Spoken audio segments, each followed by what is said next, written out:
Milton Friedman is one of the best economists ever. He was ahead of his time, in my opinion. The relevance of his explanations is more important now. In the past, the economy was relatively stable with rare shocks, volatility or fundamental changes.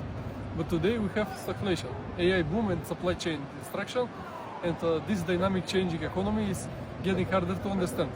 But Milton Friedman quotes can help. One, inflation is the form of taxation that can be imposed without legislation. Hidden tax that destroys purchasing power. Two, nothing is so permanent as a temporary government program.